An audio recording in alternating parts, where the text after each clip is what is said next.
पहली बार ऐसा बढ़िया खेल रहा है।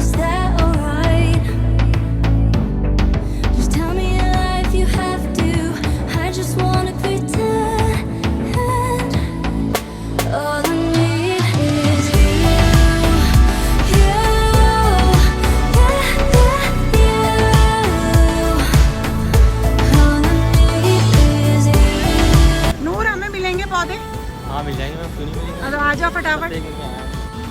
प्लांट्स देख के तो ना बिल्कुल मन खुश हो जाता है, ऐसा मन करता है सारे ले चलो, लेकिन कुछ तो लेके जाऊंगी। मुझे एक्चुअली बाहर के लिए चाहिए, वही देख रही हूँ मैं अभी। निष्ठा से आज मुलाकात हुई मेरी, यहाँ पे नर्सरी में मैं आई थी प्लांट्स वगैरह लेने के लिए और पहचान लिया। Thank you. इतना बहुत अच्छा लगा आपसे मिलके, बहुत ज़्यादा अच्छा लगा। और मैं हमेशा आपके चैनल तो मैं अपने फ्रेंड्स को सबको रिकमेंड करती हूँ, कोई रेसिपी हो या कुछ भी होम ऑर्गेनाइजिंग आइडिया तो हमेशा। Thank you Nishtha, thank you so much, thank you. Okay bye. तो ये आ गए हैं कुछ प्लांट्स जो कि मैं नर्सरी से लेकर आई हूँ।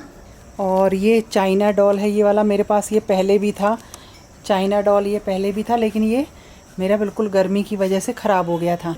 छोटे हैं प्लांट्स ये हैं, तो ये सब मैं लेकर आई हूँ और अब इन्हें लगवाऊंगी मैं।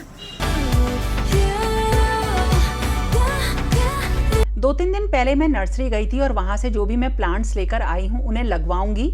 और जो पुराने प्लांट्स लगे हुए हैं ना, उसमें से कुछ सूख रहे हैं या ख़राब हो रहे हैं, उनकी रिपोर्टिंग करूँगी। तो जो मेरे से हो जाता है उस काम को मैं कर लेती हूँ, वरना जो बड़े वाले प्लांटर्स हैं उनके लिए मैं सोनू भैया को बुला लेती हूँ। तो जो इनकी रूट्स होती हैं ना, वो आपस में बहुत उलझ जाती हैं, बढ़ जाती हैं, और ये समझ लीजिए कि मिट्टी कम पड़ जाती है, जिससे पौधा बढ़ता नहीं है। और ये बिल्कुल आइडियल टाइम है जिसमें हम ये सारे काम कर सकते हैं। तो जैसे ये मोरपंखी वगैरह के जो पेड़ हैं, देखिए इसमें से कितनी सारी जो रूट्स हैं ना, वो अलग करके मैंने निकाल दी हैं और पौधों को दोबारा से लगा दिया है। और अब जो है ना, इसी के साथ साथ मुझे करनी है अपने आउटर एरिया की क्लीनिंग। तो एक बार मैं एक ही जगह की कर पाती हूँ, और कुछ जो मेरे गमले हैं उनको मुझे शिफ्ट करना है ऊपर, क्योंकि गर्मी की वजह से मैंने उन्हें नीचे ला के रख दिया था। और ये सारे काम ना हमें खुद ही करने पड़ते हैं।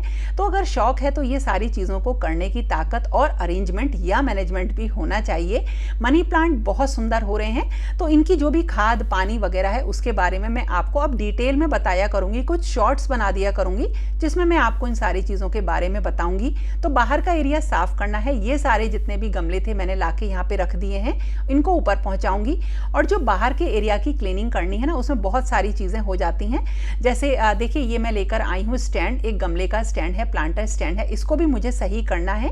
और इसके साथ साथ जहाँ हम ये प्लांटर्स यानी कि गमले रखते हैं ना, वो एरिया भी बहुत गंदा हो जाता है। जैसे वहाँ पे दाग पड़ जाते हैं, और पानी थोड़ा सा यहाँ का खारा है जिसकी वजह से ये दाग पड़ते हैं। तो जैसे जो नॉर्मल फर्श होता है उस पर मैं रॉफ का इस्तेमाल कर लेती हूँ, लेकिन ये थोड़ी सी जगह पे बस मुझे ये दाग हटाने हैं ना, तो कोई भी क्लीनर होता है, जैसे जो ये वाला है, ये शायद लाइम स्केल वाला क्लीनर है, कि जब कभी भी कहीं पानी के दाग पड़ जाए उन्हें हटाने के लिए बड़ा अच्छा है।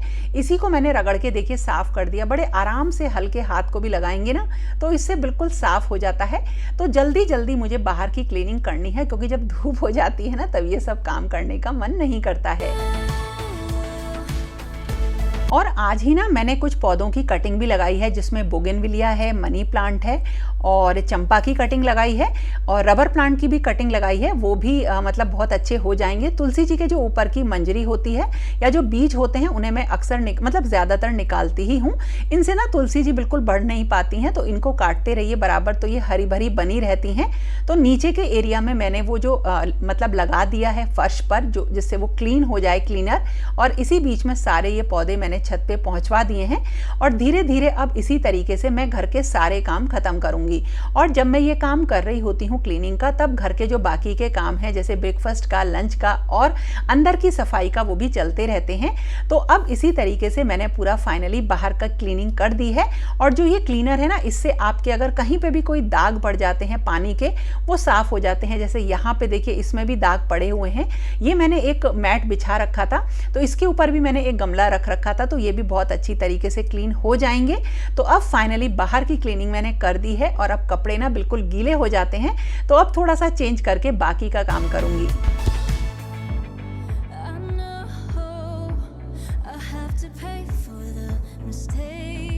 और जो रक्षाबंधन का त्यौहार है वो कल है, तो शाम को मेरे पास कोई भी काम नहीं था, तो फिर मैंने जितने भी मेरे स्टैंड है ये मेटल के हैं, जो प्लांटर स्टैंड है, इन सबको मैंने सोचा कि पेंट कर देती हूँ, क्योंकि बारिश में ना इन्हें बाहर हम रखते हैं तो हल्की सी इनमें जंग लग जाती है। और इसे ना मैं कई बार बहुत सारे अलग अलग कलर से पेंट कर चुकी हूँ, आप लोगों ने वीडियोज़ में देखा ही होगा। और इनको पेंट करने के लिए मैं ऑयल पेंट का इस्तेमाल करती हूँ, तो अलग अलग कलर की ऑयल पेंट की मैं डिब्बी ले आती हूँ और इनको आपस में मिक्स करके एक नया कलर बना लेती हूँ। जैसे रेड में वाइट मतलब मैंने मिक्स किया है और ये थोड़ा सा पिंक शेड मैंने तैयार किया है और इसी से इनको पेंट करूँगी। इनको मेरे पास काफ़ी साल हो गए हैं, बस हर साल मैं इनको पेंट कर देती हूँ, जिससे ये बहुत ही बढ़िया तरह से चलते रहते हैं। और इसमें जब आप गमलों को रखते हैं तो उनका कलर बिल्कुल ख़राब नहीं होता है। इसी के साथ साथ मैंने बहुत सारे जो मेरे प्लास्टिक के गमले हैं ना, उन पर भी ऑयल पेंट कर दिया है। और वो कौन से कलर में किया है वो तो आप जब आगे आने वाले वीडियोज़ में ज़रूर देखोगे। हाँ, स्टैंड पे मैंने सारे स्टैंड्स पे मैंने ये पिंक कलर थोड़ा सा कर दिया है। और अब मुझे रात को ना थोड़ी सी रक्षाबंधन में मतलब मुझे नेक्स्ट डे जाना है, तो उसकी मुझे तैयारी करनी है। और क्योंकि यहाँ पर अमर और करण घर पे रहेंगे और जो लड्डू गोपाल हैं और चीकू हैं उनका ध्यान रखेंगे।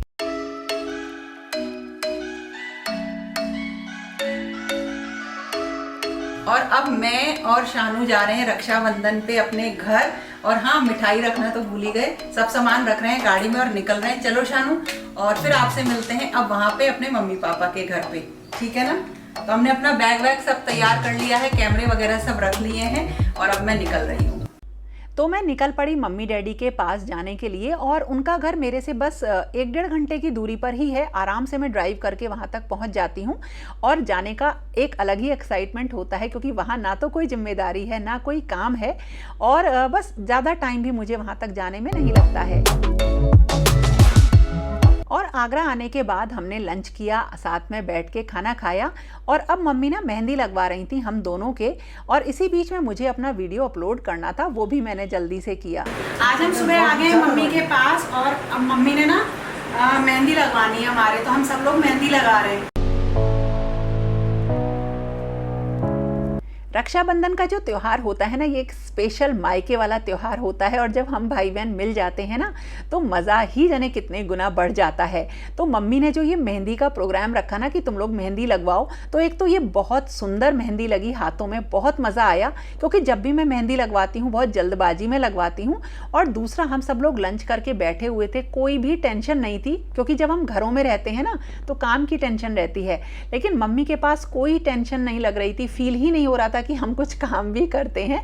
और बहुत आराम से हम सब लोग बैठ के बात करते रहे बहुत देर तक, मतलब रात हो गई थी हम लोगों को बात करते करते, और इतना अच्छा लगा। और इसने पता नहीं कितने गुना तो हमको रिचार्ज कर दिया।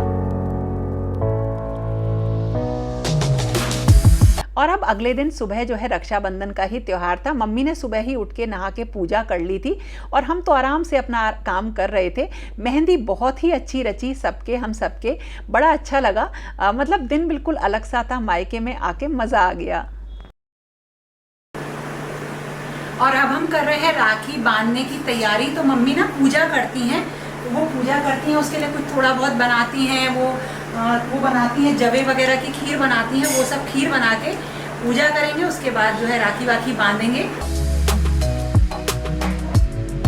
मेरे मायके में जो पूजा होती है जिस दिन रक्षाबंधन होता है वो थोड़ी अलग होती है, वो हमारे यहाँ नहीं होती। हम अपने लड्डू गोपाल को ही सिर्फ राखी बांधते हैं और भाइयों को राखी बांधते हैं, लेकिन मम्मी जो है पूजा करवाती हैं। हम लड़कियाँ भी वहाँ पे पूजा करते हैं। तो उस पूजा को करने के बाद मम्मी भगवान को, लड्डू गोपाल को, सबको जो है राखी बांधती हैं। तो ये उनका त्यौहार करने का तरीका होता है। और फिर क्या होता है, फिर सबसे बड़े से मतलब शुरू होता है राखी बांधना। जैसे डैडी की जो राखियाँ थी वो हमने सबसे पहले डैडी को बांधी। बहुत अच्छा लगता है, डैडी बहुत सीधे हैं और बहुत ज़्यादा आशीर्वाद देते हैं, और वो बहुत ही भावुक भी हो जाते हैं हम बच्चों को देखकर। और उसके बाद मतलब मेरा जो भैया है उसके भी हमने राखी बांधी। एक्चुअली भैया कैमरे पे आना बहुत ज़्यादा मतलब पसंद तो करता है, लेकिन मुझे ऐसा लगता है कि शायद उसे झिझक होती है, इसलिए मैं उसे कैमरे पे नहीं लेती हूँ। और फिर जैसे बच्चों की राखी बनती रही, भैया के भी राखी बंधी, और वो हम लोगों का बहुत ज़्यादा ख्याल रखता है। तो मायके जाने में अगर हम पहुंच जाते हैं तो भैया ही हम लोगों के लिए जाने कितनी चीज़ें में लेकर आता है और लगातार मतलब वो कोशिश करता है कि वो हमें घर तक छोड़ने आए। लेकिन मतलब मेरा कुल मिला के कहना यह है कि वो हम लोगों का बहुत ज़्यादा ध्यान रखता है, मम्मी डैडी का बहुत ज़्यादा ध्यान रखता है और हम तीनों भाई बहन की जो बॉन्डिंग है वो बहुत ही ज़्यादा अच्छी है। हम आपस में एक दूसरे से बात करते हैं तो ऐसा लगता है ना कि हम एक जैसे हैं। तो हम तीनों भाई बहन सही में बिल्कुल एक जैसे हैं। भैया सबसे बड़ा है, फिर मेरा नंबर आता है और जो गिट्टू है वो सबसे छोटी है। तो ये है हम तीनों भाई बहनों की राखी। तो भैया है, मैं हूँ और मेरी सिस्टर गिट्टू है।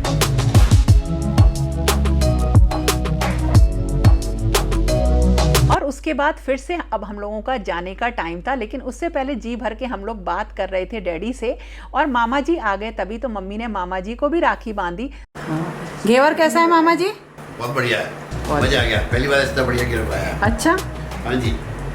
और रक्षाबंधन वाले दिन ही गिट्टू को निकलना था क्योंकि वो जॉब में है और उसको छुट्टी जितनी मिलती है वो उतना ही रह पाती है। तो वो निकली थी और उसके 1 घंटे बाद मेरा जाने का टाइम था क्योंकि अमर को जाना था आउट ऑफ सिटी, तो मुझे घर पे पहुंचना मतलब ज़रूरी था। और बहुत ही मतलब अच्छा लगा, एक बहुत अच्छा रक्षाबंधन हम लोगों ने सेलिब्रेट किया। ये यादें हमेशा हमारे साथ रहती हैं। हम जो कमाते हैं ना उसमें सबसे बड़ी चीज़ जो होती है वो होता है हमारा सम्मान और हमारी यादें।